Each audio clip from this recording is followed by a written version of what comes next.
Hello there, commanders. This is some kind of entity bringing you a quick little video. Wow, look at that view. As you can see, I'm getting quite close to the center right now. Let's see how close I actually am. Think I might get there by tomorrow. It's getting later, so wow, look at all these stars. Yeah, as you get closer to the center, you really don't have to worry about finding a star that you can scoop from. But yeah, we're actually even closer than I thought. Let's just see how many light years away it is before I go into the video, because this is not really what I wanted to talk about. 9,000 light years away. Hopefully we'll get there by tomorrow. Guess we'll see. Yeah, that's a trip that you have to do if you want to be called a commander. Nah, I'm joking. Do you, I do me. But yeah, today I wanted to talk about fuel scooping. I have seen a couple of videos, and basically how they say that you should fuel scoop is to fly basically as close to the sun as possible to get the highest amount of fuel you can get, and then to kind of make circles around the sun and, well, basically get out before you heat up or use a heat sink or something like that.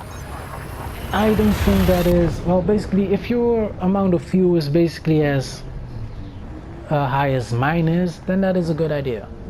You know, that would actually be a great idea, because you don't spend too much time, you don't need to spend too much time.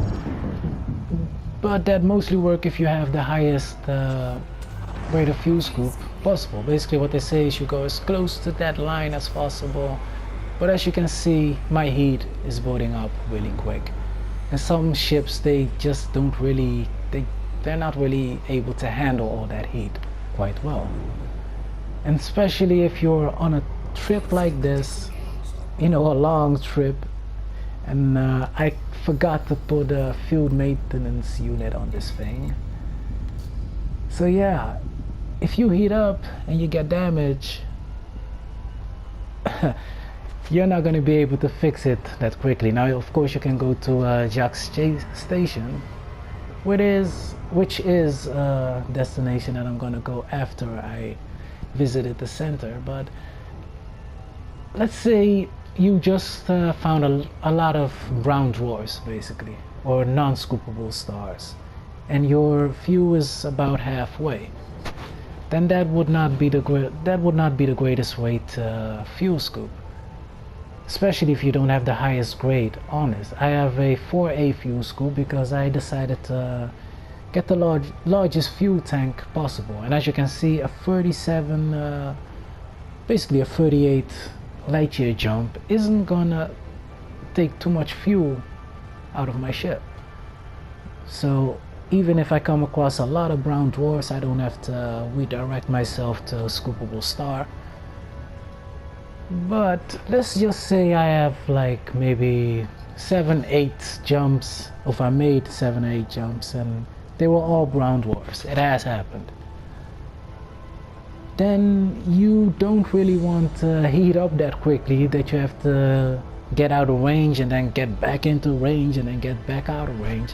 And I haven't seen that many people talk about another way to fuel scoop. Basically the way to fuel scoop if you don't have much fuel left.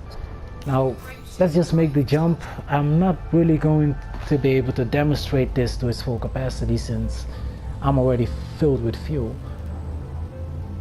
But basically the way I do it, and it goes with some, you have to basically figure out at what amount of fuel scooping that your temperature stays level. You want your temperature to stay around 60-65% tops. If it starts to go at 70, then you're already too high. I don't even know if this is a scoopable star. It is. What I do is I turn down my throttle, and with a 4A you can get, when you get around 200, let's go a little bit more, 200, you could go for the 250, but to stay safe I stay around 200. Basically at this point it's a sweet spot. If you have like my Anaconda as a 5A, I think a 5A fuel scoop, or maybe even higher, I don't know. It has a very good fuel scoop. With that one I can go to 350 or 400 and I can just stay there. At this point you can, I don't know, make a cup of coffee, go to the bathroom, do whatever you gotta do, and you know you're safe. And if you have a good fuel scoop, your fuel will be up in no time. You can even just, you know, pitch up, scan the sun, you know, and then, I don't know, do your thing. When you get back, the sun is scanned, your fuel is up, and like as you can see, there's no danger. Nothing's gonna happen right now. Unless, of course, I'm not saying that you have to be AFK for an hour, because you are getting closer to the sun. But at this point, I'm at the sweet spot. Nothing's gonna happen to me. I mean, as you can see, I'm directed straight to the sun, and my temperature remains at 62%.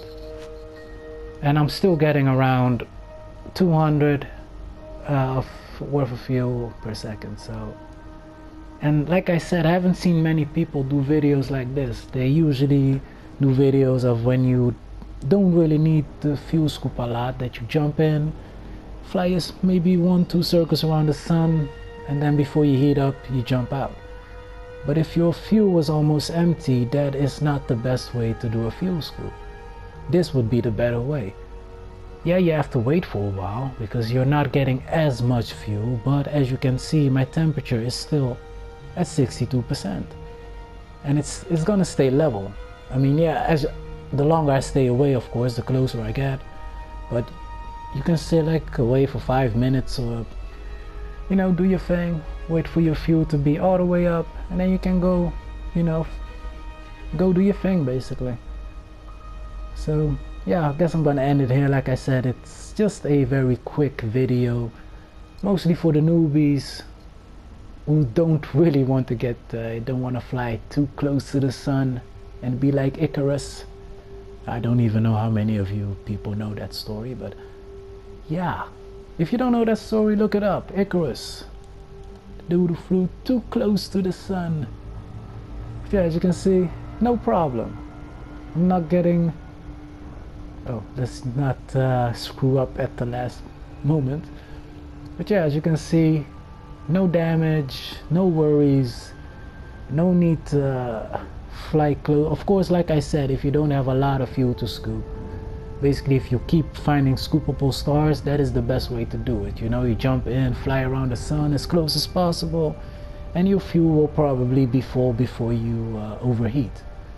But if your fuel is halfway, or you only have a quarter of fuel left, yeah, then that would not be the best way to do so. But yeah, I guess I'm gonna end it here. The view is getting more beautiful as closer as I get to the center. I'm probably gonna do a video, quick video, when I reach the center. I still haven't found any black holes. I mean, well, I'm not really looking for them, but it would be nice if I found a few black holes before reaching the center. But yeah, we'll see. I guess my next video will be me reaching the center. Oh, there's a nebula over there.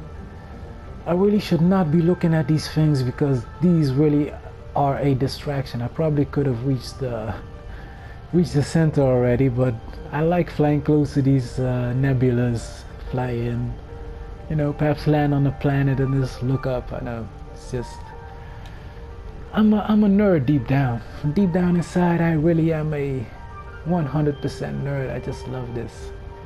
It's the closest I'm gonna get to space travel. So Elite Dangerous, or all the developers of Elite Dangerous, y'all have done a fantastic job, and I cannot wait for the updates to come.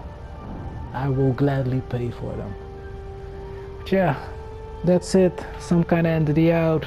Stay awesome, Commanders.